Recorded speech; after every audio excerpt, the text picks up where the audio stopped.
Assalamualaikum warahmatullahi wabarakatuh. Apa kabar kalian semua? Semoga dalam keadaan yang baik dan sehat. Di video kali ini kita akan membahas tentang ketenagakerjaan di Indonesia. Nanti ada 3 topik yang akan kita bahas di video kali ini. Yang pertama adalah konsep dasar ketenagakerjaan. Yang kedua adalah tujuan pembangunan ketenagakerjaan di Indonesia. Dan yang ketiga tentang permasalahan dan solusi ketenagakerjaan di Indonesia. Langsung saja kita simak video berikut ini.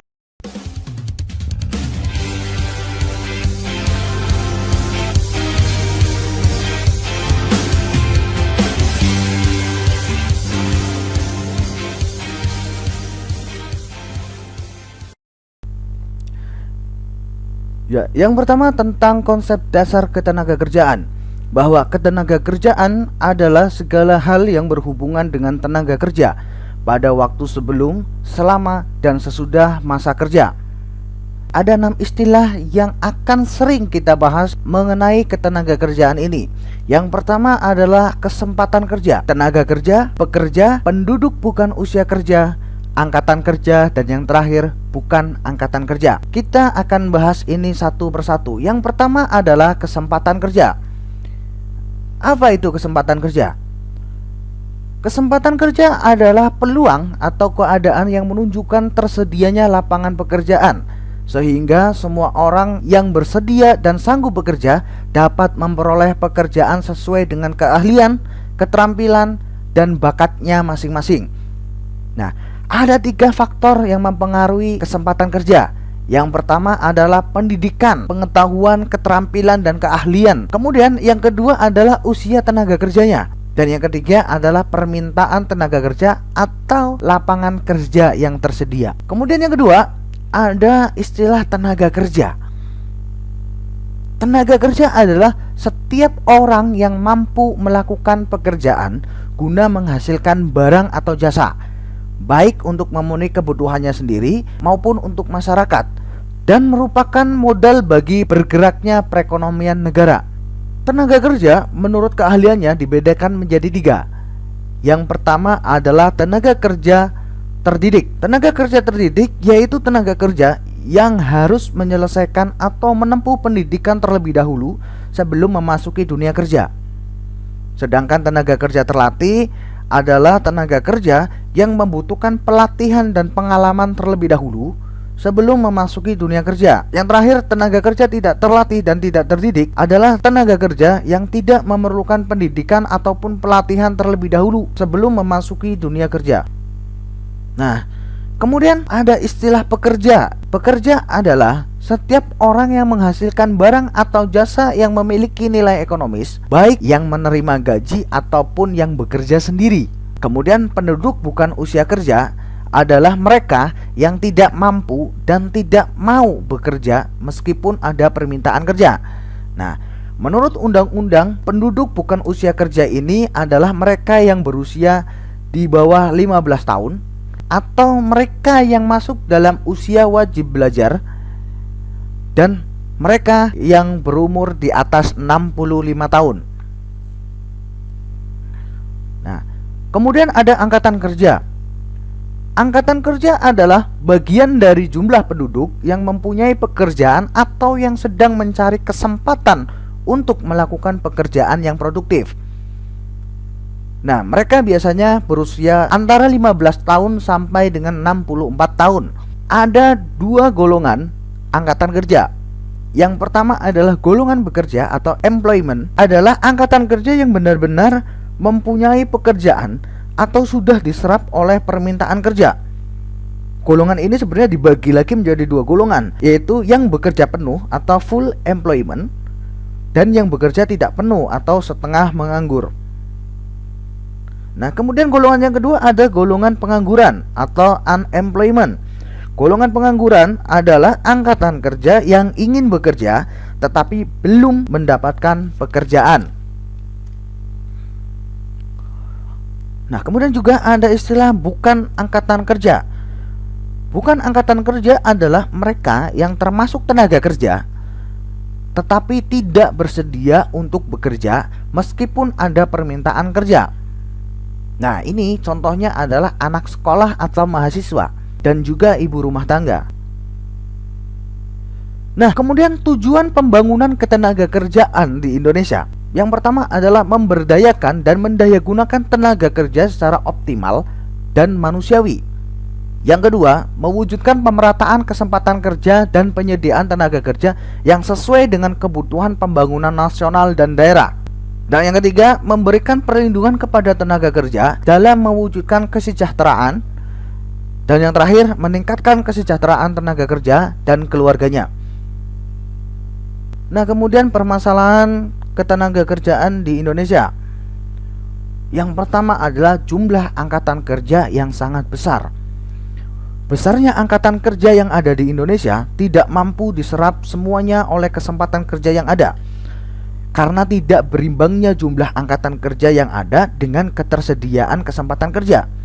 Hal ini merupakan pokok yang menyebabkan terhambatnya penyelenggaraan pembangunan ekonomi. Oleh karena itu, salah satu solusi mengatasi angkatan kerja yang besar ini bisa saja dengan menerapkan sistem KB atau keluarga berencana. KB ini bisa menekan tingginya pengangguran yang dikarenakan tingginya angkatan kerja yang tidak diiringi dengan lowongan kerja. Nah, kemudian permasalahan yang kedua adalah kualitas tenaga kerja relatif rendah. Kualitas tenaga kerja yang rendah ini disebabkan karena tingkat pendidikan penduduk yang rendah pula, atau belum memadai dengan jenis pekerjaan yang tersedia. Tidak saja disebabkan banyaknya usia putus sekolah, namun juga disebabkan oleh rendahnya mutu pendidikan, sehingga tenaga kerja tidak mampu menyerap atau menguasai ilmu pengetahuan dan teknologi. Nah, rendahnya kualitas tenaga kerja akan berpengaruh pada tingkat produktivitas yang ujung-ujungnya menyebabkan proses produksi yang tidak efisien. Hal ini bisa kita lihat dari beberapa produk Indonesia yang tidak mampu bersaing dengan produk luar, terutama barang-barang yang dihasilkan negara-negara maju. Bukan karena sedikitnya modal, tapi sebaliknya, biaya produksinya tinggi tetapi hasil produksinya rendah. Nah, untuk mengatasi masalah rendahnya kualitas tenaga kerja ini dapat dilakukan dengan berbagai macam cara. Misalkan, melakukan pelatihan kerja di luar jam sekolah, sehingga dalam pelatihan tersebut akan dihadapkan beginilah dunia kerja yang akan dia hadapi ketika telah lulus nanti. Nah, kemudian program pemagangan. Disinilah mereka akan mempraktikkan apa saja ilmu yang sudah mereka dapatkan selama di bangku sekolah. Jadi mereka akan terbiasa. Kemudian peningkatan pendidikan. Nah, meningkatkan kualitas pendidikan masyarakat yang tidak mampu bersekolah melalui pelatihan kewirausahaan, kemudian pemberian modal sehingga mereka terpacu untuk berwirausaha. Dan kemudian ada perbaikan upah, membenahi upah dan gaji tenaga kerja sehingga para pekerja akan termotivasi untuk meningkatkan etos kerjanya. Setidaknya pekerjaan yang dia lakukan setimpal dengan apa yang mereka peroleh. Nah, kemudian permasalahan yang ketiga adalah persebaran tenaga kerja yang tidak merata. Luasnya wilayah dan banyaknya kepulauan di Indonesia serta terkonsentrasinya penduduk di Pulau Jawa juga merupakan penyebab timbulnya permasalahan ketenagakerjaan di Indonesia. Nah, kondisi geografis Indonesia ini mengakibatkan persebaran penduduk tidak merata. Daerah-daerah luas di Indonesia kekurangan penduduk, sementara di Pulau Jawa kelebihan penduduk. Banyaknya penduduk di Pulau Jawa ini dapat meningkatkan investasi di pulau tersebut. Berbagai usaha didirikan namun tetap tidak mampu untuk menekan jumlah pengangguran. Karena Pulau Jawa, terutama kota-kota besar, sudah menjadi daya tarik bagi pencari kerja dari luar Pulau Jawa. Padahal daerah di luar Pulau Jawa memiliki potensi alam yang melimpah dan belum diolah secara optimal. Untuk pemecahan masalah ini, pemerintah juga telah mengeluarkan beberapa kebijakan dalam rangka pemerataan persebaran tenaga kerja. Contohnya, seperti program transmigrasi. Kemudian ada program pemberdayaan tenaga kerja yang ada di daerah tersebut dengan membekali usaha yang ada, kemudian dikembangkan sehingga bisa menyerap tenaga kerja yang banyak. Nah, kemudian juga bisa dengan mengembangkan sektor unggulan pada daerah tersebut. Nah, kemudian permasalahan yang keempat adalah kesempatan kerja yang masih terbatas. Berbagai sektor pekerjaan yang tersedia baik di bidang agraris, ekstraktif, industri, perdagangan, dan jasa tidak mampu menampung besarnya jumlah angkatan kerja yang ada. Ketersediaan kesempatan kerja di bidang-bidang tersebut sangat terbatas bila dibandingkan dengan jumlah angkatan kerja yang besar. Mereka sulit untuk mendapatkan pekerjaan sehingga tingkat kesejahteraan hidup mereka rendah. Nah, untuk mengatasi terbatasnya kesempatan atau peluang kerja ini dapat dilakukan dengan cara mengembangkan industri padat karya yang mampu menyerap tenaga kerja yang besar. Hal ini dapat dilakukan dengan cara meningkatkan penanaman modal dalam negeri. Usaha lainnya yang dapat dilakukan untuk mengatasi masalah terbatasnya lapangan kerja ini adalah dengan pengembangan pekerjaan umum, seperti pengadaan proyek pembangunan jalan, pembuatan saluran air, irigasi, pembuatan jembatan, atau perbaikan jalan. Nah, kemudian permasalahan yang kelima adalah meningkatnya pengangguran. Muara dari permasalahan ketenagakerjaan ini adalah semakin tingginya tingkat pengangguran. Apalagi tingginya tingkat pengangguran ini semakin diperparah dengan adanya PHK atau pemutusan hubungan kerja secara besar-besaran. PHK besar-besaran biasanya dilakukan untuk efisiensi perusahaan. Nah, ada beberapa cara untuk mengatasi pengangguran ini. Di antaranya, yang pertama adalah bagi pengangguran sendiri dapat mengembangkan kreativitasnya melalui berwirausaha secara mandiri. Kemudian, pengembangan sekolah-sekolah yang mengarah kepada peningkatan kecakapan hidup seperti SMK, sekolah menengah kejuruan, sehingga tamatannya diharapkan sudah memiliki skill atau kemampuan yang bisa bersaing di dunia usaha maupun di dunia industri. Nah, kemudian pengembangan program kerjasama dengan luar negeri dalam memanfaatkan tenaga kerja Indonesia atau TKI. Hal ini akan mendorong tenaga kerja yang ada di Indonesia untuk bekerja di luar negeri. Kemudian pengembangan sektor informal seperti home industry, influencer, dan lain sebagainya. Kemudian pengembangan program transmigrasi untuk menyerap tenaga kerja di sektor agraris dan sektor informal lainnya di wilayah tertentu. Seperti tadi di wilayah yang masih kekurangan tenaga kerja.